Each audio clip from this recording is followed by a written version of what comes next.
Wa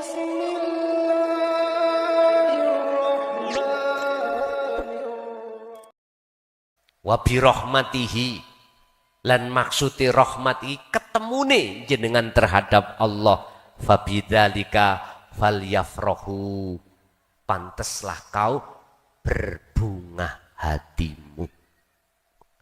Huwa khairum mimma yajma'un.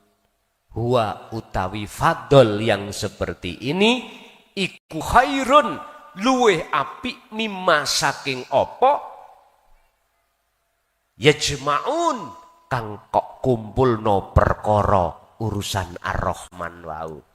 Luweh apik iki dunyane pabrike sak Kabupaten Jember, pabrik jenengan. Assalamualaikum warahmatullahi wabarakatuh.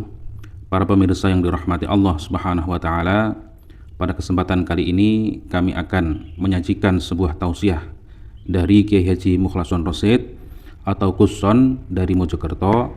Semoga apa yang disampaikan oleh beliau bisa memberi manfaat bagi kita dan bisa menjadi pencerah perjalanan kita hidup di dunia dan di akhirat kelak. Semoga Kiai Haji Mukhlason Rosyid senantiasa diberikan kesehatan oleh Allah Subhanahu wa taala dan diberikan umur yang panjang sehingga dapat selalu membimbing kita ke jalan Allah Subhanahu wa taala. Amin ya rabbal alamin.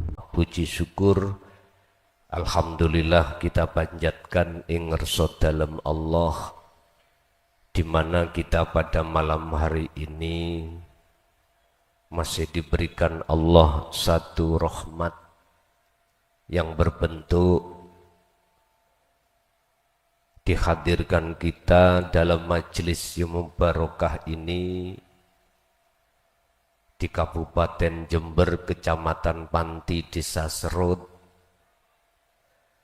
Apa nanti materi yang akan kami sampaikan dalam pasal 68 yang membahas tentang kefadolan Allah, fadl Allah, anugerah Allah yang diberikan terhadap kita sebagai hambanya, dan itu perlu kita syukuri. Yang fadl ini untuk demi kita sebagai umat manusia biar bahagia, damai, selamat fid dunya wal akhirah. Bapak Ibu hadirin, sebelum kami masuk di dalam materi, ada beberapa hal yang perlu kami sampaikan yang nantinya akan diteruskan oleh para pengurus mengenai masuknya tahun 2025. Kami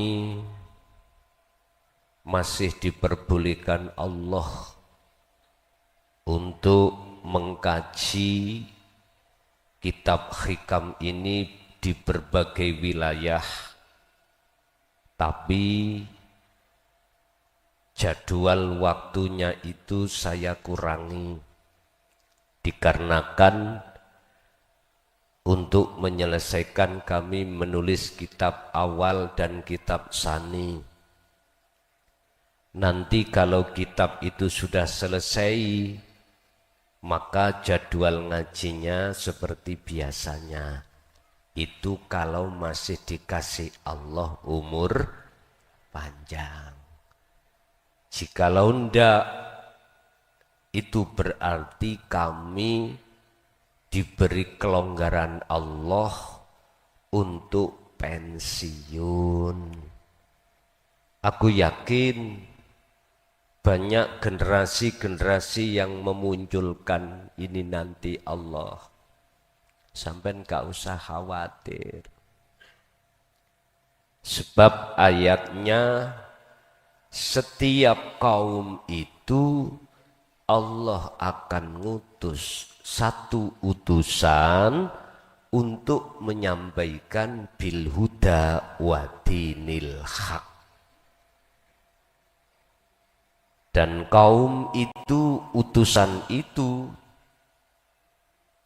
dari kalangan kita sendiri, supaya bahasanya gampang dimengerti. Nanti kitabnya tidak hanya berbahasa Arab, itu nanti juga kami memakai bahasa Indonesia, bahasa nasional, bila diperlukan internasional, bahasa Inggris. Jikalau nanti ada teman-teman dari kaum Madura di bahasa Madura, ya monggo, tidak masalah. Yang penting makhlus syahid, maksud tidak keluar dari setiap makalah. Yang jelas ini nanti kami kemas dalam bahasa yang sederhana mungkin, tidak terlalu intelektual, mboten. Bahasa kula bahasa desa, ben gampang dipaham. Shallu ala Nabi Muhammad. Bapak Ibu hadirin jamaah rahimakumullah. Untuk jadwal ngaji biasanya 1 bulan 1 kali. Jikalau diperkenankan nanti di wilayah Banyuwangi, Jember, Lumajang, Probolinggo, Bondowoso, Situbondo jadi 1, 2 bulan 1 kali, atau 3 bulan 1 kali, atau 6 bulan 1, tergantung keputusannya pengurus mengkidos pundi. Apa maksudnya? Supaya lekas selesai kami menulis. Itu. Jadi kami mohon untuk seperti itu. Sedangkan jadwal yang sudah kami terima sebelum 2025, yang memohon di 2025, tetap jangan khawatir, tetap saya hadiri jikalau enggak ada halangan secara syar'i. Pun niku mawon sekilas info. Bapak Ibu, kita taklim muta'alim malam hari ini babnya adalah anugerah atau fadl Allah. Fadl Allah itu ada 2. Pertama nikmatul ijad, yang kedua nikmatul imdad. Apa nikmatul ijad? Nikmat yang diberikan Allah dalam penciptaan kita sebagai manusia. Sedangkan nikmatul imdad adalah nikmat yang Allah berikan terhadap setiap diri manusia, baik berupa Ar-Rahman ataupun Ar-Rahim. Ar-Rahman adalah kebutuhan yang bersifatkan jasmaniyah, sedangkan Ar-Rahim kebutuhan yang khusus membahas ruhaniyah. Konteks pada malam hari ini kami akan membahas nikmatul imdad yang ada di Ar-Rahim, khusus hubungannya dengan hati. Sebab manusia ini tidak hanya terdiri dari jasmani, akan tetapi juga rohani. Sehingga di dalam Al-Quran surat Al-Baqarah ayat 208 Allah bersabda, Ya ayyuhalladzina amanu dhkhulu fissilmi kafah. Hei wong-wong sing wis padha iman dateng Allah, udhulu do mlebu sira kabeh fisilmi ing dalem agama Islam kafah halih sampurna. Nah niki tidak cukup jasmaniah kita menjadi seorang muslim, tapi ruhaniah harus muslim. Tandane orang muslim, dia bersyahadah secara syar'i la ilaha illallah Muhammadur Rasulullah. Tauhidnya di situ. Ini sudah diajarkan oleh para alim ulama saat kita waktu sebelum dan sesudah balik. Masa-masa umur pendidikan tarbiyah kita dididik oleh para alim ulama, al-ulama warasatul anbiya, dengan berbagai hukum di dalam hukum syariah. Ini bersifatkan jasmania. Sehingga di situ identik dengan akhlak istimaiyah, supaya kita meninggalkan larangan dan menjalankan perintah secara fisik. Tapi secara ruhaniah harus juga kita pikirkan. Tanda jikalau ruhaniah kita betul-betul beriman pada Allah, tidak akan menyekutukan selain daripada Allah. Allah dawuh, wala yusyrik bi'ibadati rabbihi ahada. Al-Kahfi ayat 110. Janganlah kau ketika saat beribadah ruhaniyahmu, hatimu itu memandang, beriman, bersaksi selain Allah. Inilah Pak yang mestinya harus juga kita pikirkan. Sebab dalam surat Al-Qasas Allah katakan wabtaghi fima ataqallah darul akhirah. Raihlah fima ing dalam opo ataka kang nganugrahake ka ing sira sapa Allahu Gusti Allah. Apa yang dianugerahkan? Yaiku darul akhirah, ing negeri akhirat, negeri ruhannya sampean. Berhubungan dengan darul akhirah ini otomatis kita hati tidak boleh menyerupakan sesuatu dengan Allah. Kita tidak boleh menyekutukan Allah dengan sesuatu. Contoh niki. Kita menyerupakan Allah dengan sesuatu. Sudah jelas kita seluruh umat manusia khususnya dan makhluk pada umumnya bersifat la haula wala quwata. Tidak ada daya upaya kita menghindari dari perkara maksiat. Tidak ada daya upaya kita untuk melakukan perbuatan ibadah. Enggak punya. Makhluk sifatnya itu. Tapi jikalau itu terjadi, artinya jenengan ada daya upaya untuk menghindari sesuatu, perkara yang dilarang, dan menjalankan sesuatu perkara yang diperintah, semata-mata itu illa billah. Mengapa hati kita ngaku-ngaku kalau kita yang bisa?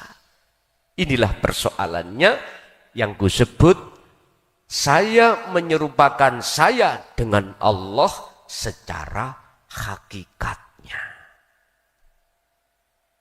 Gak terasa Pak nih? Gak terasa kita. Mengapa begitu? Karena kita belum mau belajar,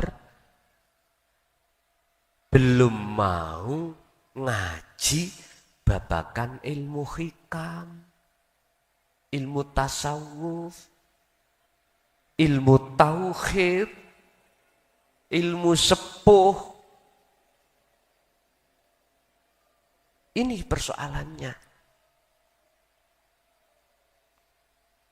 Oleh sebab itu, alhamdulillah, kita lewat pemerintah dilonggarkan, pemerintah Indonesia melonggarkan bagi ulama-ulama yang bernafaskan tasawuf untuk menyampaikan tentang ajaran ini.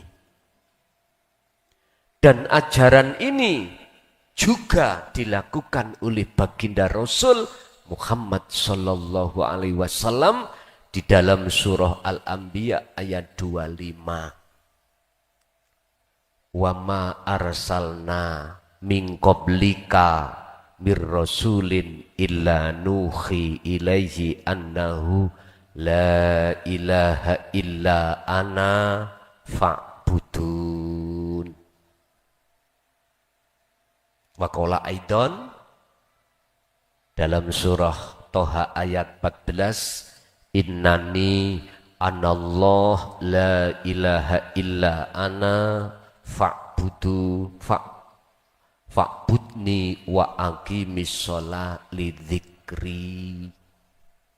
Nah, untuk mencapai tauhid ini wajib kita sinau ngaji la ilaha illa anta subhanaka inni kuntu minadz zalimin. Artinya roh ini, hati ini harus dididik dengan ilmu tasawuf. Harus. Jikalau tidak, mohon maaf. Sungguh mohon maaf. Kita ketika saat menjalankan hukum syar'i, contoh sholat, mesti hati kita gak akan merasa kehadiran Allah. Kehuduran Allah ini gak bisa.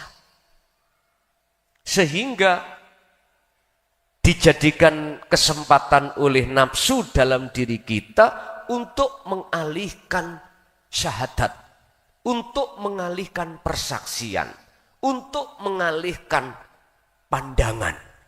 Akhirnya kita mesti selalu ingat urusan-urusan babakan dunya. Ini Pak persoalannya. Berarti bisa disimpulkan dengan datangnya ilmu tauhid di tengah-tengah masyarakat itu secara langsung atau tidak langsung mendidik kita supaya belajar sholat dengan khusyuk. Itu qad aflahal mu'minun alladzina hum fi sholatihim khashi'un. Al-Mu'minun ayat 1 dan 2. Sungguh beruntung, sungguh bahagia hati seorang mukmin ketika sholatnya dalam keadaan khudur datang Allah. Itulah khusyuk. Berarti bertemu Allah. Kata Rasul, sallu kama ra'aitumuni usolli. Salatlah kau wahai umatku seperti kau melihat bagaimana saya ketika salat. Bagaimana salatnya Rasul? Mesti beliau jadikan sholat sebagai munajat untuk bertemu Allah. As-sholatu mi'rajul mu'minin. Sebuah thariqah, sebuah jalan, sebuah ladang untuk bertemu Allah. Tapi berhubung kita belum mengenal seluk-beluk pengertian ilmu tasawuf, maka ya seperti itu terus. Siapapun kita. Makanya ngaji ilmu kitab hikam iku gak ngaji untuk santri tok. Yo ngaji nang kiyahine. Kita sama-sama berevaluasi diri. Gak ada niat ketika saat ilmu ini digelar untuk menjatuhkan orang, enggak ada. Baik sing ngaji maupun sing dicekke sama-sama berevaluasi diri. Berarti enggak ada guru, enggak ada murid. Kita buka makalah ini dan nanti kita diskusikan. Ini sewenang loh. Makanya mengapa ketika habis setiap penjabaran materi langsung dibuka tanya jawab. Niku seneng banget loh. Karena kulo dulu nggih kritis. Pertama kritis kulo dateng wong tua piyambak, abah kulo tahun 74 niku. Kulo di beat thariqah Qadriyah wa Naqsabandiyah pertama itu. Selalu takon, Pak. Tapi nggih ketika takon nggih dijotosi. Dulu, Pak. Kereng-kereng. Sekarang sabar-sabar. Dimong ibarati ayam ketika ngkremindok. Induk ayam itu biriyadati wal azkar. Riyadoh. Enggak makan. Syahwat dingkrek. Syahwat dicegah. Makanya ada pitik babon anggrem. Kok golek lanangan. Iku berarti pitik gendeng. Ada enggak pitik anggrem cari lanangan? Enggak ada. Justru ketika dia buang kotoran, ambune bayuh. Itu aja kalau ketemu lanangan, dikejar dia lari. Enggak mau. Itu hanya demi satu, biar telurnya lekas, netes. Wal azkar, dzikir.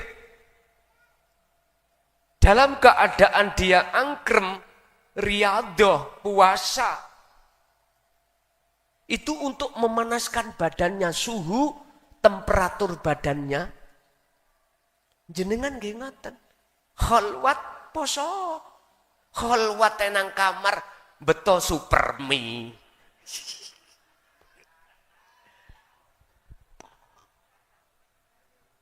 Wedi gak mangan. Pak nyun sewu ya. Ketika jenengan estu Bapak Ibu khalwat. Fokus dzikir yang sudah beliau didik terhadap kita. Luwe ngelak iku lali pun. Sampai lihat ketika Ashabul Kahfi ku ratusan tahun boten mangan, boten ngombe. Jenengan mangke nek iso ya ngono. Ojo gopoh nyelipno supermi. Katanya enggak boleh keluar dari kamar khalwat. Mlebu kamar nggawa kompor. gula kopi. Ya gak ngelarang sih. Kata Syekh Ibnu Athaillah dalam satu makalahnya, biryadati wal azkar, ketika Anda idfin wujudaka fi ardil khumul, dalam rangka membersihkan hati dari kotoran-kotoran hati untuk bertemu Allah. Mohon maaf, Yoriado Priantino enak toh sing tangki ini gede akhirnya kimpes. Nggih. Bahkan sampai tanya terhadap dokter. Ada dokter di sini, ahli dokter. Orang kalau gelem sering poso, sehat. Ngoten. Sehat. Walaupun badan kurus, tapi sehat. Sehat. Sampeyan takok dokter. Kula sih bek sisi mboten dadi dokter. Cuman nanti bicara-bicara bincang-bincang niku. Apa maneh mangane sing ngawur. Ya. Nyun sewu. Sate 20 sak ndekan. Dipangan sendiri, anak istri tetangga gak dikasih. Diluai tensi darah tinggi sampai Loh, wonten mriku. Pun Bapak Ibu, terus besok mulai ada yang kholwat di Pondok Assalam. Monggo. Tapi ojo mikir urusan badok daharan. Ojo. Bila mana nanti panitia memberikan, ya wis syukurono. Bilang enggak ya, masa wis pokoknya ojo nemen-nemen lah Pak.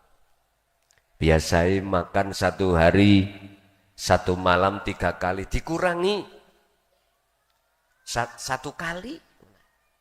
Ndak nek mati, nek mati lah ketara dhewe ya gitu. Lah tujuan sampean wajahidu fi sabilihi, apik toh nek mati, apik. Nggih nyun sewu. Semua ilmu tasawuf niku ujung-ujungnya adalah yakfur bitauhuti wa yu'min billah. Membersihkan hijab kotoran-kotoran hati pada Allah. Setelah itu Allah bersihkan dengan cara Allah menyalakan nur makrifat di dalam hati jenengan, maka disitulah yang disebut liqa'illah. Makrifat pada Allah. Kalau iman menjadi ihsan. Kata Rasul, ihsan anta budallaha ka'annaka lahu tara. Ketika kau beraktivitas apapun, baik ibadah mahdhaf ataupun ghairu mahdhaf, murni atau tidak murni, hati jenengan iku ainul basirohnya, meripat hatinya itu hanya bersaksi memandang wujud sak temeni Gusti Allah. Artinya jenengan akan ditarik Allah di zona ahad. Begitulah.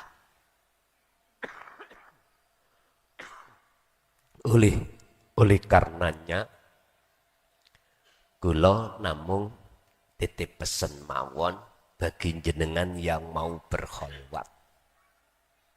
Birriyadati wal adhkar, pegang, dijalankan. Ketika masuk kholwat, ojo mikir anak bojo termasuk panganan. Wis. Sibukkanlah hati jenengan untuk al-azkar. Terus menerus berzikir. Al-Ahzab, Allah dawuh, Ya ayyuhalladzina amanu dzkurullaha dzikron katsiron fasabbihuhu bukratan wa asila. Siang maupun malam hati tetap ingatlah pada Allah. Dengan dzikir, dengan ingat yang sebenar-benarnya ingat. Mana yang dimaksud dzikir atau ingat dengan sebenar-benarnya ingat? Hati jenengan harus ada satu kesadaran. Wong Jawa ngarani pangrasa. Wong Arab ngarani iman sing ihsan. Nyadari segala apa yang terjadi pada diri jenengan kholwat itu atau hal-hal yang lain, sumber datangnya itu dari Allah Subhanahu, berarti belajar tidak ngaku-ngaku. Niki kuncinya.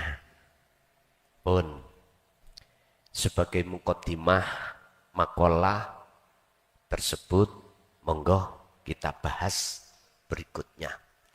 Qala musannifu rahimahullah, la tufarrihuka, lan ojo bungahake ka ing sira. Au la rihuka, ojo ndadekake bungahake ka ing sira apa at-taatu, ketaatan. Jenengan taat ngelaksanakake perintah Allah, ninggalno larangan Allah. Ojo bungah dhisik. Jikalau li annaha, lamuno krono sak temene taat itu barozat mingka, muncule sangka ira.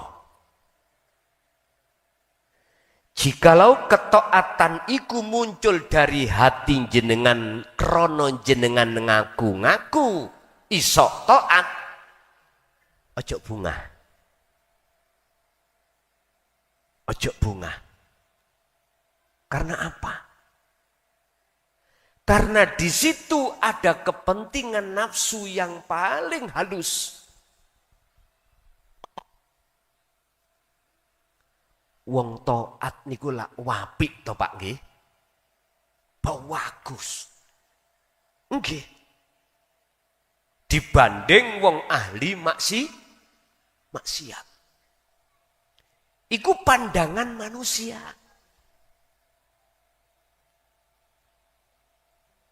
Mengapa kita tidak boleh kesusu? Apa ya kesusu bahasa Indonesianya? Terburu-buru. Mohon maaf ji, kula niki beksise mboten nate sekolah. Kula namung diniyah pondok. Abah niku ngondokno kula niku mboten patek mengenal ilmu umum. Jadi nggih mohon dimaklumi. Karena di pondok salaf niku 90% ilmu agama, 10% ilmu umum. Bahkan pondok salaf niku wonten 100% ilmu agama. Kita hadir di sini gak oleh duwe rasa pinter. Rasa ahli ilmu nahwu, sorope, sampak jawahirul maknun gak boleh. Termasuk saya. Saya ini paling takut Pak. Ketika Allah menghadapkan seperti ini paling takut. Jaga ati rumangsa luwih apik niki lho. Mangkane kula sering ngeluh nang Allah. Ya Allah, kapan kula pensiun? Ngoten. Tapi tetap saya tidak bisa untuk menghindar dari ketetapan Allah. Yang semuanya itu Allah punya maksud piyambak. Sehingga abota kaya apa? Anggene kula ngreksa ati kula. Tetep tak jalani. Tetep. Sampai kemarin Sabtu itu. Sampai kula niki tega ngomong. Nek atimu ku sik mulyaake, muja, bahkan nyembah nang makhluke, aku tak muda. Ben gak ana wong sing mulyakno. Sampai di situ. Tapi tadi malam di Banyuwangi sudah ada yang mengkat. Enggak boleh. Nggih, kula terima. Jadi kita duduk di sini itu sama. Ayo bedah maksud makalah ini. 68 ini. Kitab Hikam. Apa maksudnya? Makhluk sahite. Maqasidul A'dham beliau Syekh Ibnu Athaillah dawuh seperti ini, apa maksudnya? Bon. Jangan terburu-buru kita bangga dulu. Ketaatan yang terjadi pada diri kita manakala munculnya taat itu dalam hati merasa kita. Oh, kok gak aku ngono. Gak apik iki. Gitu. Kok gak aku ngono. Maksiati merajalela. Pun niki pembahasan ati lho Pak ya. Bukan membahas jasmani. Kalau membahas jasmani, keterangannya ya ning syariah. Dan itu jangan disalahkan. Karena pendidikan kita berjenjang. Syariah, thariqat, hakikat, makrifat. Berjenjang. Terus Gus Dur niku syairi wong mukmin khususnya nek ngaji ojo syariat tok. Maksude ngaji yo babakan tasawuf. Lebih-lebih yang ambu lemah niki lho Pak. Jenengan kali kula pun ambu lemah toh. Umur sudah tua. Sisa umur kita tinggal berapa, kita pun tidak ada yang tahu. Khawatire Kanjeng Nabi niku terhadap kita sebagai umat masuk di dalam surat Al-Isra ayat 72, barang siapa saat di dunia mata hatinya roh ini isih buta datang Allah, mangkana fi hadihi a'ma, maka fahuwa fil akhirah yu a'ma. Di akhirat kita buta pada Allah. Akhirnya enggak akan bisa melihat mana siratal mustaqim itu. Sampai Mbah Buyut kita dulu meden-medeni, nakut-nakuti tentang siratal mustaqim itu laksana rambut satu dibelah menjadi 7. Tajamnya itu 7 cemukur. Takut kita. Itu aslinya. Berhubung mata ruh kita itu yang disebut ainul basiroh, iman kita belum ihsan. Ya ini persoalannya. Mboten saged liwat sampean. Karena meripat mata hati kita buta. Logikanya gini, Pak. Oke. Kita di Kecamatan Serut, Masjid napa nih? Darussalam. Sepulang kita ngaji, mari sama-sama mata kita semua kita tutup. Kita terpejam. Terus kita berjalan pulang, nyampe di rumah mboten. Mboten saged. Laksana seperti itu. Bahkan di dalam Al-Quran satu ayat Allah dawuh. Roh yang buta ini mengeluh. Mengapa sekarang saya buta padahal dulu saya di dunia tidak buta. Itu gak paham. Ternyata kita di dunia ainul basiroh kita. Itu yang buta pada Allah. Mohon maaf dengan rendah hati Pak saya. Akhirnya sholat kita enggak di mata Allah enggak ternilai.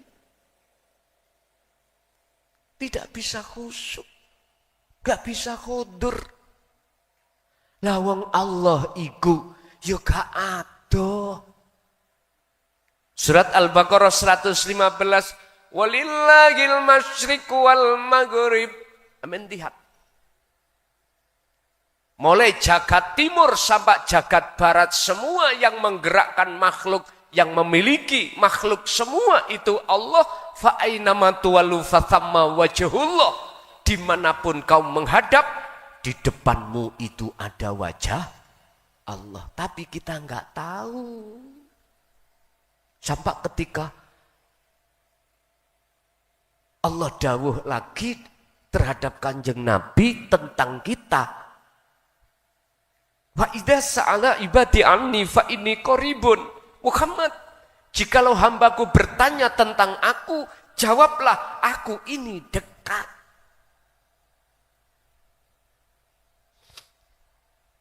Itu karena ruhaniyah kita, hati kita Pak, dipenuhi oleh hijab. Fi qulubihim maradun fazadahumullahu marada. Ini persoalannya. Apa hijabnya hati kita? Wa zujina linnasi hubbus syahawah. Ya ini. Kesenangan-kesenangan kehidupan yang bersifatkan duniawiyah. Ini. Bapak Ibu rahimakumullah. Nafsu iku wonten sing kasar, ana sing alus. Kanjeng Nabi dawuh, ya sahabat, kita sudah keluar dari jihad kecil. Jihad kecil, perang kecil disebut perang Badar, perang Uhud, perang Khandaq, dan perang-perang yang lainnya. Umatku akan masuk pada jihadul akbar, jihad yang besar. Apa? Melawan hawa nafsu. Innahu lakum aduwwum mubin. Ngeten niki. Wahai orang-orang yang beriman, masuklah kau di dalam agama dengan sempurna. Artinya, roh sampean harus mencapai tingkatan makrifat. Sebab di belakang ayat ini ada kalimah yang menyinggung masalah nafsu. Wala tatabi'ulan ojo podo manut sira kabeh. Khutuwati syaiton ing bisikane ajak-ajake setan. Bahasa sederhana kita nafsu. Alladzi yuwaswisu fi sudurinas. Nafsu selalu membisikkan di dalam dada kita, Pak. Apa yang dibisikkan? Wa ma umiru innan nafsa la amaratum bisu. Perkara-perkara sing dadekno ati sampean berbuat jahat pada Allah yaitu melalaikan Allah. Dengan cara apa? Yastakhibunal hayatad dunya. Menyuguhkan, menghidangkan kesenangan-kesenangan yang bersifatkan duniawiyah. Jikalau kita sudah terjebak di situ, pasti alal akhirah. Mengalahkan Allahnya, melupakan kita pada Allah. Melupakan kita tentang darul akhirah. Itu otomatis, Pak. Ini sunatullah. Proses seperti ini sebagai sunatullah terjadi pada kita sebagai umat Kanjeng Nabi. Semuanya begitu. Seperti halnya proses beliau Kanjeng Nabi Adam ketika saat ada di surga, mengapa bisa terjerumus oleh bujuk rayu iblis dengan bentuk memakan buah khuldi. Apakah persoalannya di situ Allah tidak manti-manti memperingatkan terhadap Nabiullah Adam? Sudah, Pak. Wala taqraba hadhihi syajarah. Adam, janganlah kau mendekat pohon itu. Malah pohonnya, Pak, dawuhe syajarah. Bukan buahnya, tapi pohonnya. Sebab siapapun, jikalau kamu mendekat pohon itu oleh karena buahnya itu nemplek itu apa, Pak? Menyantol, menempel di pohon, mas pasti kau berupaya ingin mendapatkan. Kalau sudah itu kau dapatkan, mesti kau makan. Terjadi nambadan? Terjadi. Ini kisah sejarah Nabiullah Adam dan kita sebagai anak keturunannya. Oleh karena Nabiullah Adam di situ mengingkari perjanjian pada Allah. Yang isinya perjanjian, selama Nabiullah Adam tidak memakan buah khuldi, selama itu Nabi Adam bermukim di surga. Sama. Selama jenengan ada di kandungan, kan bayi ning kandungan kan mboten nate kerja toh, Pak. Tapi kebutuhan apapun dicukupi Allah lewat nutrisi, vitamin, lewat orang tua. Bapak yang kerja, ibu yang makan, akhirnya jadi nutrisi, vitamin, dimakanlah jabang bayi ini.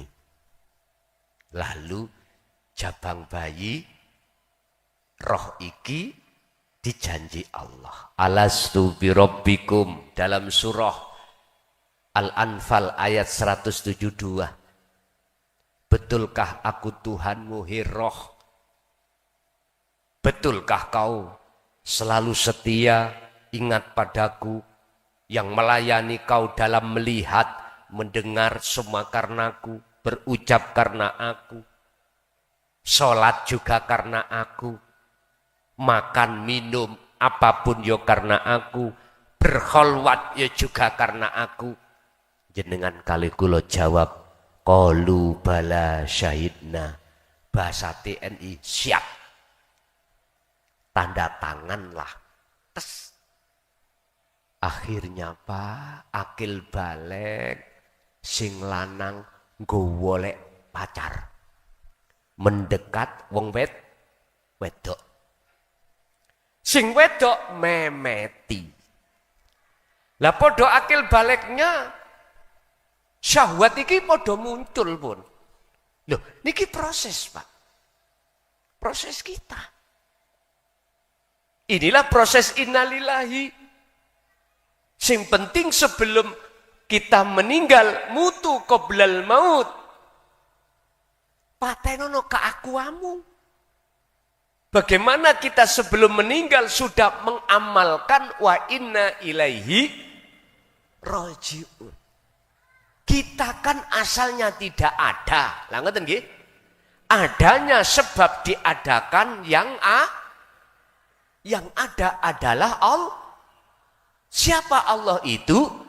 Rasulullah jawab lewat Al-Quran surat Al-Kahfi ayat yang terakhir. Allah itu ilahukum ilahu wahid. Itulah Tuhanmu, Tuhan yang Maha Esa. Wa qala aidan kul huwallahu ahad. Artinya apa? Ahadkanlah Allah ini sebelum kita meninggal. Makrifatlah jenengan waktu di dunia ini sebelum meninggal. Itu loh maksudnya. Otomatis jenengan jalannya lihat di dalam surat Al-Maidah ayat 35. Wahai orang-orang yang beriman dan bertakwa, bertakwalah kamu kepada Allah wabtahu, raihlah niki ilaihi, untuk mendekat dan bertemu Allah. Meraih apa? Al-wasilata, ing tali ruh langsung nang Allah. Niki Pak. Wasilah di situ diartikan jalan.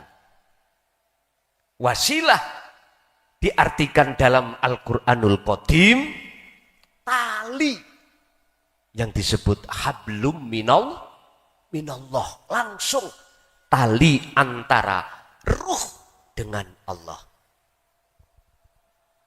Yang disebut wasilah dalam ayat itu tadi.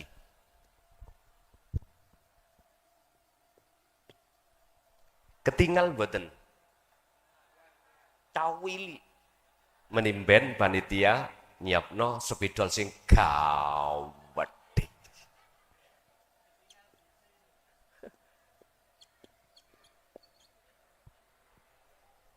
Ya ini Pak, wasilah.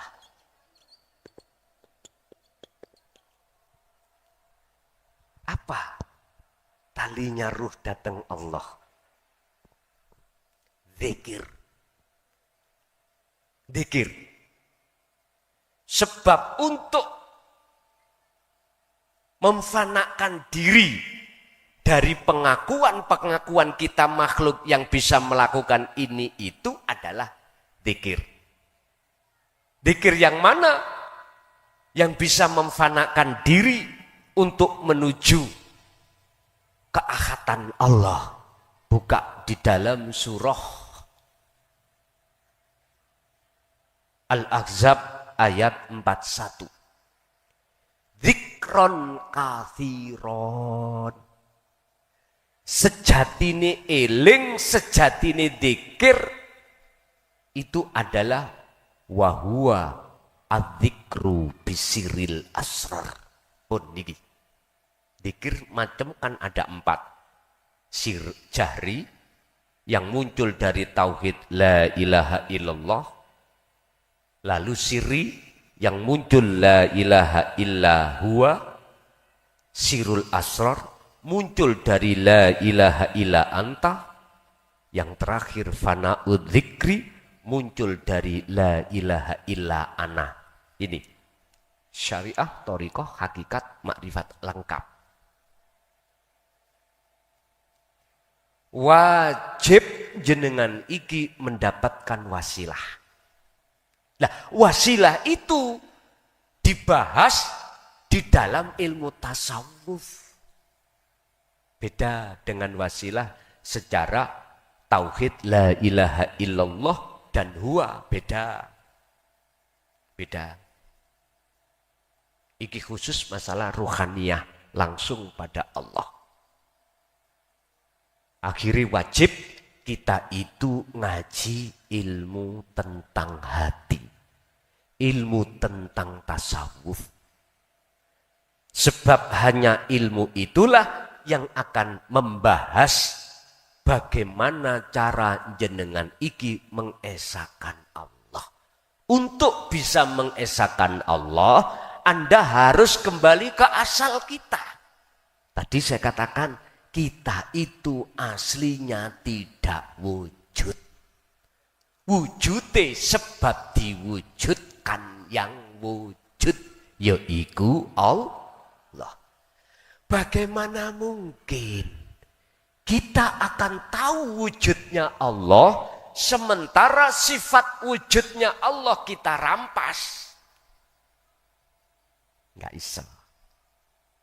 Jikalau kita merampas wujudnya Allah dengan bentuk di dalam hati kita beriman, ada rasa kita yang wujud, kita yang bisa melakukan ini itu, maka kita pasti lalai pada Allah. Yang Allah itu ada di dalam dan di luar Anda. Al-Hadid huwal awwalu wal akhiru wadzahiru wal batin. Kita harus kembali ke asal. Jikalau jenengan betul-betul bisa sampai kembali ke asal, berarti kan tidak wujud. Disitulah akan nyata wujud yang sebenar-benarnya. Siapa? Allah Subhanahu. Inilah makrifat. Inilah makrifat. Tandanya bagaimana? Amal arif. Di dalam syarahnya, iku la yarawna li anfusihim syai'an. Ketika si arif, jenengan iki hati sudah dikatakan makrifat pada Allah, tandane sederhana. Segala apa yang timbul dan muncul dari diri jenengan atau di luar makhluk jenengan, hati jenengan tidak akan beriman bahwasanya makhluk itu yang melakukan. Tidak. Hati Anda akan nyata mandang bal yusyahiduna annal fa'ila huwallahu ta'ala. Yang berperan, yang beraf'al hanyalah Allah. Sederhanane makrifat itu ning ati sampean iku merasa gerake sebab digerake dening Gusti. Yang wujude Allah yaitu ahad, orang Jawa mengatakan hidup, ada di dalam dan di luar jenengan. Wis bali nang makalah tadi. Janganlah terburu-buru Anda senang ketika taat itu munculi sebab teko ati sampen kalih kula. Artinya, ketika kita masih merasa makhluk kita yang bisa taat, inilah nafsu yang paling lembut pun. Lembut halus banget. Akhirnya kita selalu ngaku-ngaku. Sapa sing ngaji ning Jember iku? Aku klason. Wis. Daripada ngene Pak, aku mau estu mau. Mari kita belajar sama-sama untuk faktulu anfusakum. Membunuh rasa keakuan kita di setiap aktivitas apapun. Iki yo gak gampang. Yo mudah. Gak gampang bagi kita yang tidak tahu caranya. Mudah bagi kita yang sudah tahu caranya. 1, 2, selalu istiqomah, zikron kathiron, terus menerus. Makanya mengapa sih setiap rasul itu kok uzlah, kok kholwat, tradisinya kok selalu kholwat, ada di situ. Wadhkur ilingo sira Muhammad isma rabbika bukrata wa asila. Sebutlah dengan nama Tuhanmu baik pagi sampai sore, bahkan malam wa minal lail. Sederhanane Muhammad, atimu iku elik dikira terus menyang aku. Ilingo terus menyang aku. Yang menjadikan kau bisa mengangkat makanan yo karena aku. Lesanmu bisa bunyi, bisa mengunyah makanan yo karena aku. Menelan makanan sampai di perut yo karena aku. Diproses di dalam perut menjadi kotoran, menjadi protein yo karena aku. Ini teladan Rasulullah.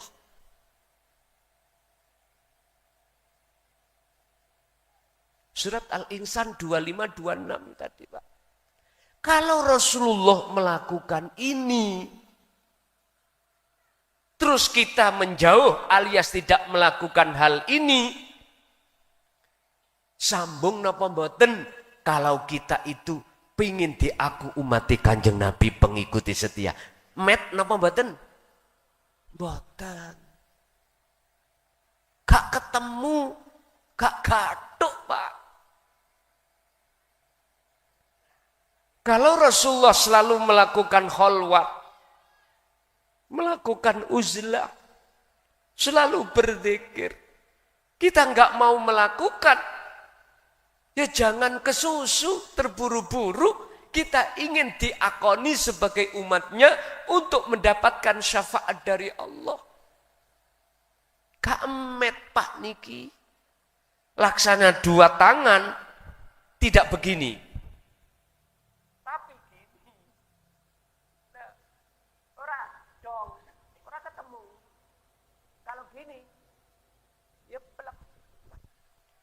Laqad kana lakum fi Rasulillahi uswatun hasanah. Ditegaskan Allah di dalam surat Al-Ahzab ayat 21. Dalam diri seorang Rasul ada teladan yang baik. Mana? Liman kana yarjullaha. Hati ada keinginan selalu bertemu Allah dengan cara berzikir tadi. Wal yaumal akhirah, untuk bisa masuk di alam akhirat.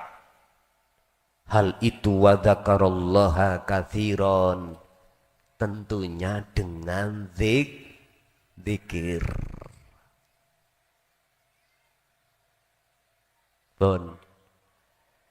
Kalau kita enggak boleh terburu-buru senang taat yang terjadi pada diri kita, iku pandangan Allah disebabkan masih ada kepentingan hawa nafsu.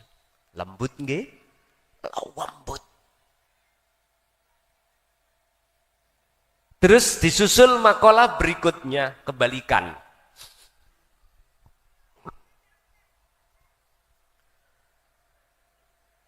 Wafroh bunga siro.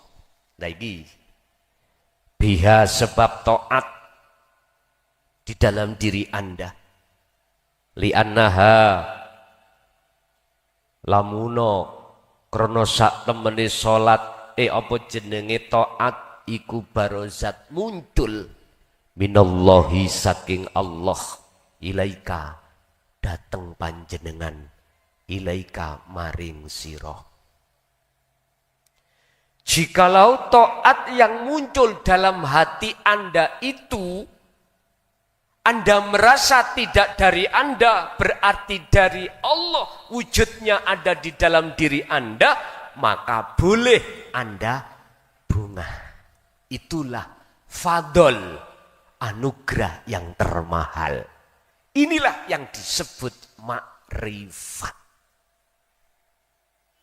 Berarti fadol yang paling utama bukan urusan Ar-Rahman, tapi urusan Ar-Rahim.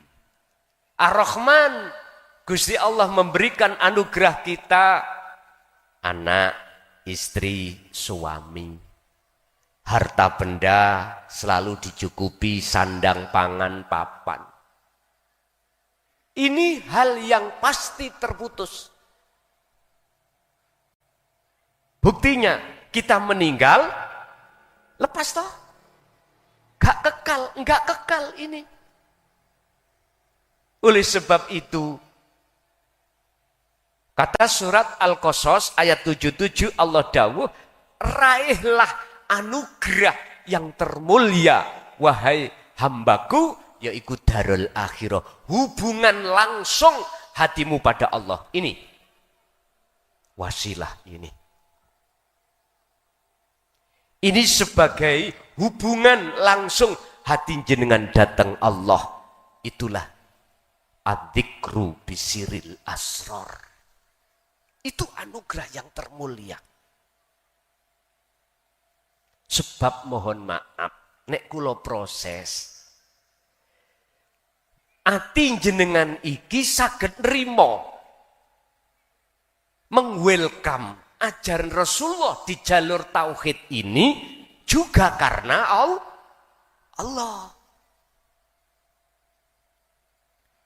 Terus sampean mengamalkan dengan bentuk khalwat ilmu itu juga Allah yang mengisokkan,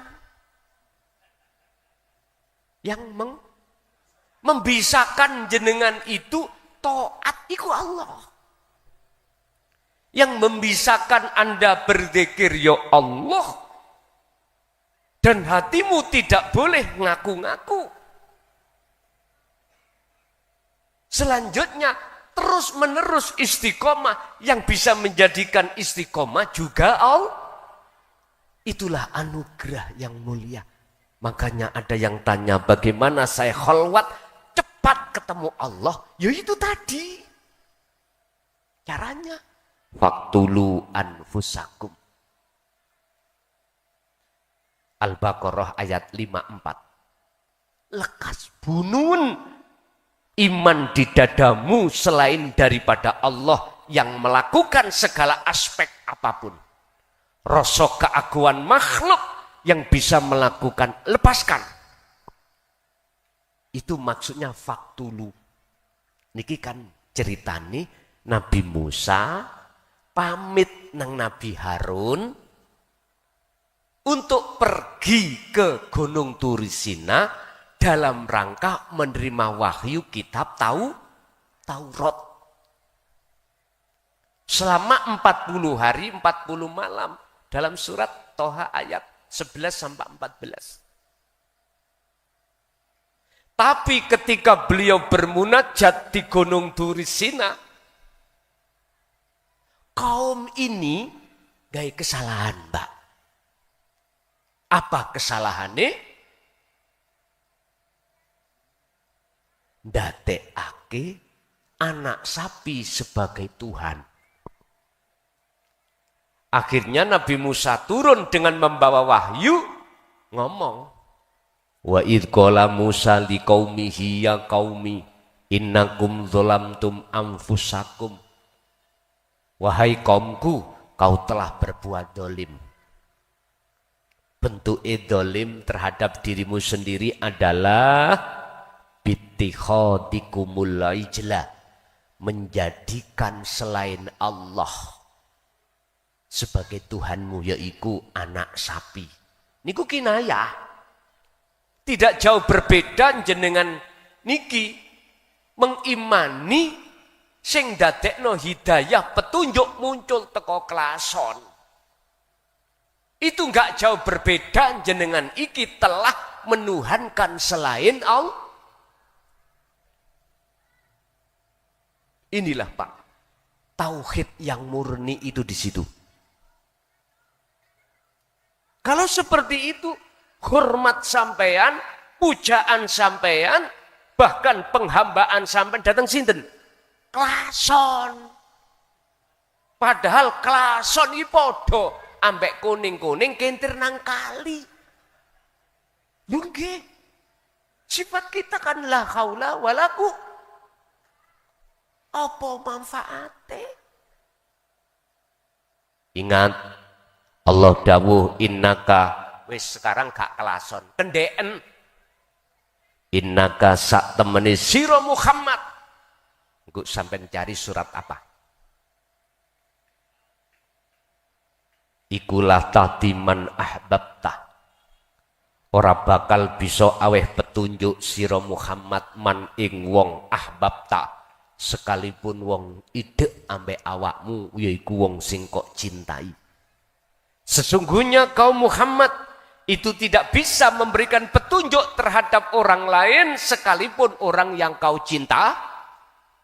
Karena Muhammad ini konteksnya makhluk. Makanya aku tanya, Rasulullah Muhammad ibnu Abdillah itu makhluk napa kholik? Makhluk. Iya. Terus siapa yang bisa memberikan petunjuk? Teruskan ayatnya. Walakinnallaha lan tetapi ne utawi Gusti Allah iku yahdi kang bisa aweh petunjuk sapa Allah man ing wong yasya'u kang ngersakake sapa Allah ing man. Ini artinya Pak, jenengan hati dapat petunjuk. Iman hati sampean ojo makhluk. Niki rusake iman ada di sini. Rusake iman. Kalau konteksnya secara syar'i sah-sah saja. Karena syar'i itu memakai pandangan ainul basyariyah. Wong nyatane klason. Kok gak klason nyocot? Ya gak mungkin. Aku kerungu. Terus mendapatkan petunjuk itu. Oke, tolong ainul basirah Anda gunakan. Lihatlah sebetulnya siapa. Jikalau Allah tidak menggerakkan cocotku Pak. Surabaya kok. Nek jenengan tutuk, nek kula cocot. Gak mungkin lambe kula niku saged njeplak. Gak mungkin. Ini yang ku reksa Pak. Yang ku jaga ini. Caranya bagaimana kita menjaga? Setiap napas, detik, tolong hati jangan bernilai komunikasi terhadap makhluk. Komunikasilah hanya pada Allah. Dengan cara berzikir. Ini harus dibiasakan. Kalau tidak jenengan biasakan Pak. Gak maju-maju. Gak maju-maju. Harus dibiasakan. Tapi kita harus masuk di dalam keterangan zona makrifat. Loh yang bisa membiasakan ya sapa? Lah ngaten nggih? Kembali kepada Allah lagi. Akhirnya kita tidak akan menyalahkan siapapun. Jenengan bisa menerima dengan ajaran tauhid ini. Ada juga kelompok yang gak bisa menerima. Itu yo karepe sapa? Yo karepe Gusti. Jenengan akan mengatakan semua karena Allah. Kalau ati sampean iku sudah duduk di makom musyahadah, sudah duduk di makrifat. Kalau belum, sakit hati Pak sampean iki. Pada mereka yang menolak. Padahal Allah dawuh terhadap Kanjeng Nabi dalam surah Al-Baqarah 256. La ikraha fiddin. Qad tabayyana rusdu minal ghayy. Ajaran ini enggak ada unsur paksaan. Rasulullah enggak boleh sakit hati pada mereka yang menolak. Enggak boleh. Rasulullah tidak akan sakit hati manakala memandang semua itu karena Allah. Ajaran yang mana? Qad tabayyana rusdu minal ghayy. Ajaran yang membebaskan ruhaniyah jenengan dari rantainya hawa nafsu. Walaupun kami tidak bisa 100% meneladani Kanjeng Nabi, 10%, 20% lumayan daripada yang tidak. Tapi tetap kita terus berjalan ke depan terus sampai maksimal. Oleh karena itu boleh sampai bunga hati tatkala ketaatan itu bersumber dari akunya Allah. Dalam surat Yunus ayat 58 terkait masalah fadilah, keutamaan, anugerah yang termahal, yang dimana jenengan ini bisa sampai makrifat pada Allah. Allah sampaikan, kul, katakan Muhammad, bifadlillahi, kelawan anugerai Allah, wa birahmatihi, bifadlillahi ki mulai jenengan ati saged ngerespon dinu tauhid, mengamalkan dengan istiqomah, ilmu amal istiqomah diringkes menjadi takwa haqqatuqatih, ini iku fadlnya Allah. Wa birahmatihi, lan maksudi rahmati ketemune jenengan terhadap Allah, fabidzalika falyafrahu, panteslah kau berbunga hatimu. Huwa khairum mimma yajma'un. Huwa utawi fadl yang seperti ini iku khairun, luweh apik, mimma saking apa yajma'un kang kok kumpulno perkara urusan Ar-Rahman wau. Luweh apik iki dunyane pabrik Esak Kabupaten Jember, pabrik jenengan, hotel-hotel, usaha apa milik jenengan, bahkan bupatine sing jadi bupati yo panjenengan. Mengapa lebih baik fadl yang depan tadi, fadl ar-rahim? Karena fadl ar-rahman jenengan kali kula sedo yo semua ditinggalkan. Akhirnya keroyokan ahli waris, gak tenang sampai ning kuburan. Akhirnya menyanyi ben malam Jumat. Lah ngoten nggih? Ya Allah, kok iso tak ringkes maneh dunyaku. Ora iso, Pak, wis putus. Makanya sebelum kita putus dengan dunia, idza jaa ajaluhum, udah, ayo sama-sama kita mengevaluasi dalam hati kita masing-masing bahwasanya kita itu prosesnya innalillahi penuh dengan kotoran. Sekarang kita kembali untuk menuju Allah dan bertemu Allah. Mudah sekali Allah memberikan cara. Di dalam surah Al-Kahfi ayat 110, syarat untuk bertemu Tuhanmu, bertemu Allah ada dua. Falya'mal amalan sholihan. Terus lakunono kholwati, ilmu amal istiqomah. Lalu wala yusyrik bi'ibadati rabbihi ahada. Dalam hatimu ketika berlaku apapun, jangan muncul akune makhluk yang bisa melakukan. Tapi isbatkanlah, tetapkanlah semua sumber dari Allah subhanahu. Allahu khalaqakum wa ma ta'malun. Utawi Allah sing dadekno kita semuanya wamalan opo wae ta'maluna kang do agawe sapa sira kabeh. Iku kabeh sumbere sangka Gusti Allah. Pesan saya yang terakhir, biar hati yang berpenyakit kita akan dibersihkan Allah. Yang kedua, yang sudah bersih akan dijaga selalu oleh Allah. Oleh sebab itu, pertama, peganglah tali Allah wasilah ini. Kedua,